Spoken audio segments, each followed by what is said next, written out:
Welcome back. Okay, tonight I have something really special to share, and it's 1 a.m. and I'm a little sleepy, but nothing is going to curb my enthusiasm for the legendary, insurmountable portfolio of Yoshitaka Amano, my favorite illustrator, artist, genius. I mean, here is the cover of this little book. I got 2 books, like I mentioned. One of them is this kind of pocket edition, and now I have it in my bag. Everywhere I go, I bring Yoshitaka Amano with me, because you never know when you might need some Demon Slayer inspiration. So yeah, Yoshitaka Amano is famous for his Final Fantasy concept art. I think it is Demon Slayer, the anime, but it was a manga, obviously, that he illustrated. And, I mean, a million other projects. He's done work for DC. He's published a book called Genji and Fairies, which I own, which we'll look at in another video. He's done, I mean, a million books. He has some incredible art books that I have not got my hands on because each one is like $300-400, and I just don't have that cash at the moment to spend on his art books. But without further ado, I did get this small one, and this one was about, I honestly forget, probably something like $15 or so. So immediately we're stunned by this medieval cerulean lapis lazuli paint that he has kind of smothered on this canvas. And he works a lot in India ink, in colored pencil, in obviously graphite, gouache, watercolor, basically a lot of modern mediums. I'm sure he does acrylic marker too. This is by Dark Horse Books. It's just called The Art of Yoshitaka Amano. We get this kind of fabulous little ink illustration of some sort of dragon with a little hero attacking the serpent's head. Really fun, fabulous. And then we get started immediately into his immense talent for the seductive. I mean, it just looks delicious. The way he inks everything, it's really fantastic. And then we have this sort of, I don't know, steampunk adjacent sort of fantastical cityscape that's really fun. We got our first spread on, this doesn't have any page numbers, so I don't know what page this is, but it's, I don't know, page 4 or 5. Just beautiful. I mean, I love how he balances the negative space. He'll put in these adorable little dragons and tiny little creatures. I mean, it's really darling, the stuff that he does. And then at the same time, he can do something a little more fierce. I mean, look at these cute little designs. I love them. Again, we get this fascinating character. I mean, look at the silhouette. It's just well proportioned. It's striking. It's not trying too hard, but he still has an understanding, definitely, of abstract art and balancing positive and negative space. We get his Demon Slayer sort of first spread, and it looks like this gigantic carcass, and then we have the hero, the protagonist, in the front. His use of absolute black is something I love to imitate. He has a way of kind of, I don't think subjugate is the right word. Oh, I'll use it anyway. He has a way of subjugating the foreground, middle ground, background really elegantly. And the use of his ink is restrained, powerful.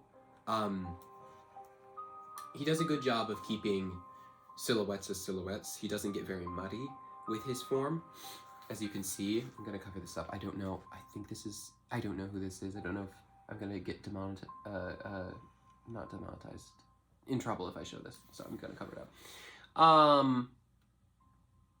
Beautiful, just gorgeous, just gorgeous. This is one of my favorites. Yeah, this is what I'm talking about. Look at this. I mean, let's just pick this apart a little. I do have a little stick. Okay, so what I'm talking about is he keeps this positive form. That's a little loud, isn't it? He keeps his positive form as positive, and then the negative he still has negative. And it's these fun shapes that are uncompromising. I mean, he keeps the cylindrical circle, half circle figure, but this is all just a cape. This is a cape to this figure, if you can see that. I don't know if you can. It's genius. I mean, it's simple, but it's still genius. The way he can retain a sense of scale in his art, while also, how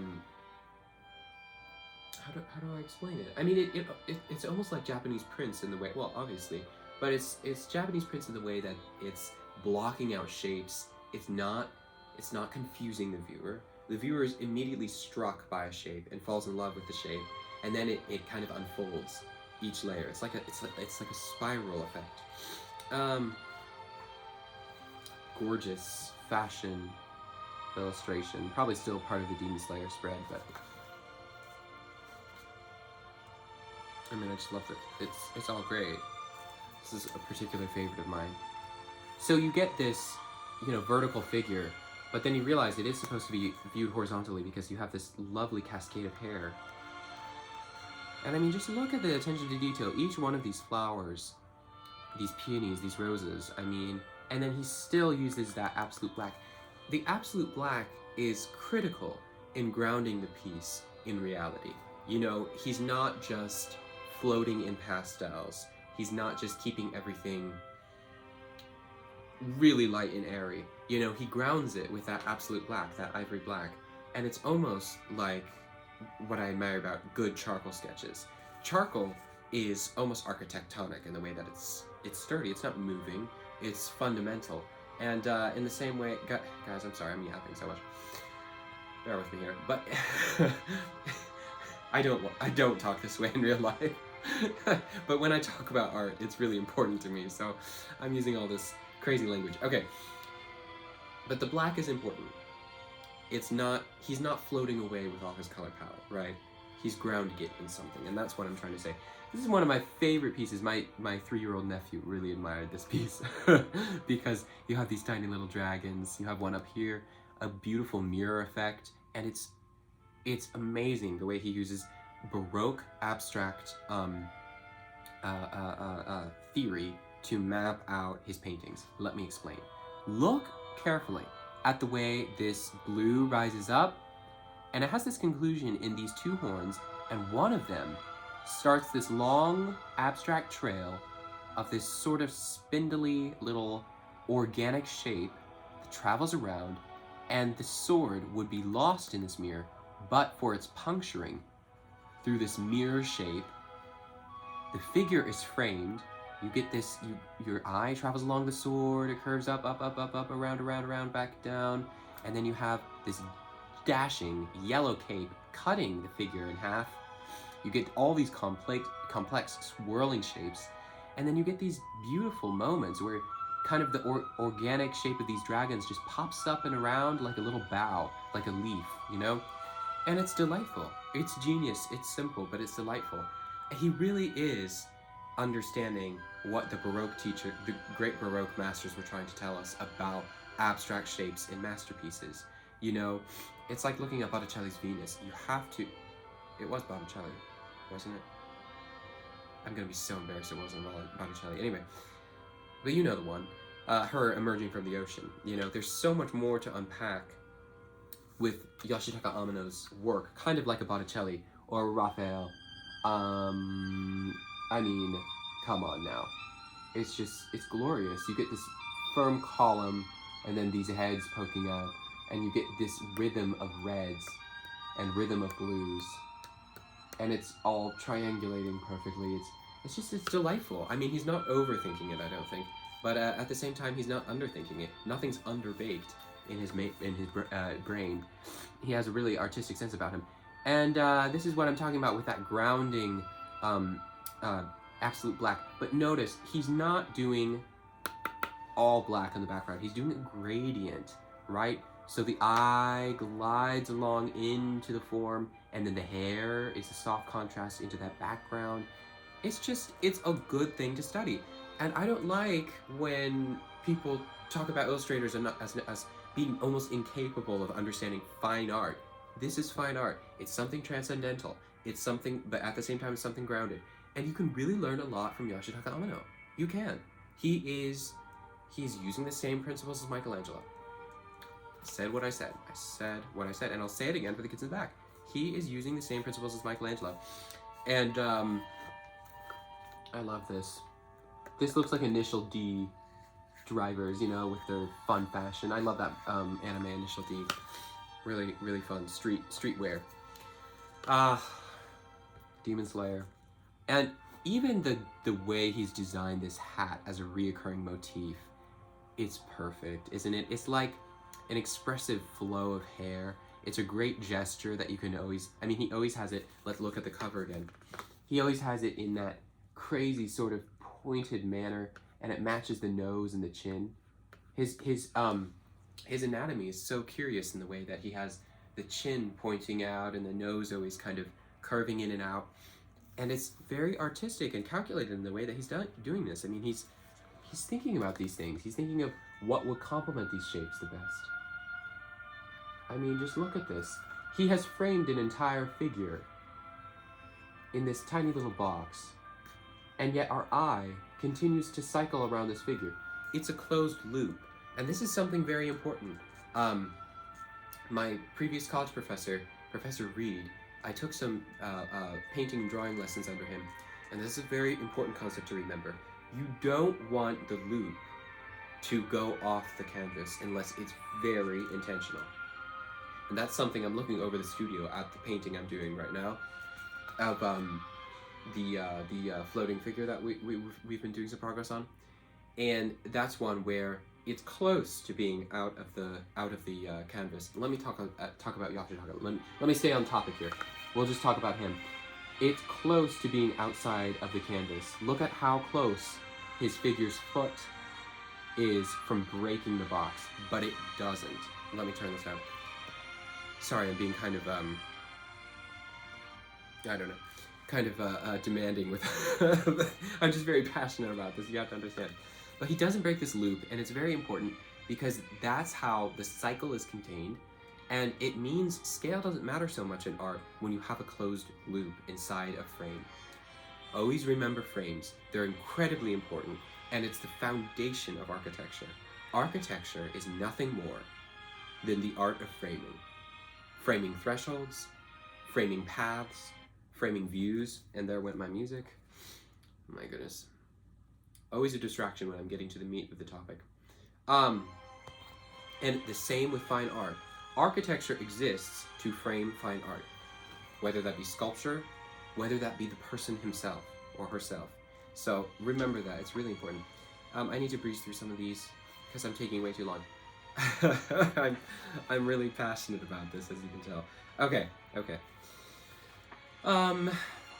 Maybe a couple more. Oh, let's do this one and the butterfly one. I like this one because there's this pool of black, and it's so Caravaggio in the way he's done this. The blonde hair going into a gradient, going into that dark pool, going into the background. I mean, it almost, to flatter myself, it almost reminds me of my own work in the way that I've tried imitating Caravaggio with his jet black backgrounds and these dark umber black backgrounds. And then there's this one that I especially admire. If you look closely, hundreds of little butterflies are flooding around the figure, and they're masterful use of smaller micro elements leading to this kind of the super strategy of the piece. He's focusing in all of our attention with these little butterflies so that you get kind of this ray effect where no matter where you look on the canvas, though they be scattered, you will always end up not on the dot, look at this. You'll end up in the face, but look at this. The face is not dead center. The face is about 2/3, and 2/3. So you get this wonderful aspect ratio. The eye is 2/3 from the top and 2/3 from, I don't know, what is that, left for you guys? I don't know, I don't know. Very important thing to remember about portraiture. Usually, when painting a portrait, one of the eyes is either dead center or on one of the corners of that 3x3 grid, right? And someday I'll do a lesson on composition, but that's another wonderful insight from my professor, previous professor, Professor Reed. When you're painting a portrait, most of the great masters would either have one eye in the center or one eye located on that grid. All that to say, this is a long video. It's gonna be probably close to 20 minutes long. All that to say, Yoshitaka Amano, don't discount the illustrators who've been around the block. Yoshitaka Amano clearly has a mind for fine art, a mind for composition, a mind for color theory, and a great mind for organic and abstract shapes. I would highly recommend picking up one of his books. Even if his art might not be to your taste, it might be flamboyant or very fantastical, the way he structures his paintings and the way he tackles a problem is really high level. And it's very rare to get an illustrator artist like him in popular media.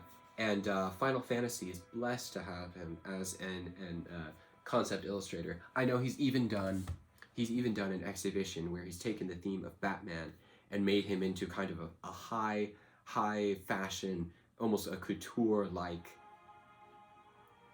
I don't know, figure. He can turn the most, the most pop icon figures and turn them into something timeless. And it's a real gift. It's a real gift. It's something that is truly a real gift. And so that's why I've splurged. I've bought some of his books now, and I can't stop looking at them. And they've informed my design and my eye for I guess my eye for beauty, really, ultimately. So, last note, Van Gogh and Yoshitaka Amano are actually quite similar in the way that they prepare a canvas and the way they tackle composition. Something to think about. Sorry I've taken up a lot of time. Usually I try and keep these at around 10 minutes, but I got carried away. And that's the smallest book of him that I have. So really, if I do a review on one of his bigger books, I'll have to be really budgeted with the time. But I can't help it because he's a masterclass and he's a genius. So, enough glazing. I hope you have a good night, and I hope you found some enjoyment in this video. And I'll see you tomorrow. Okay. Bye-bye for now.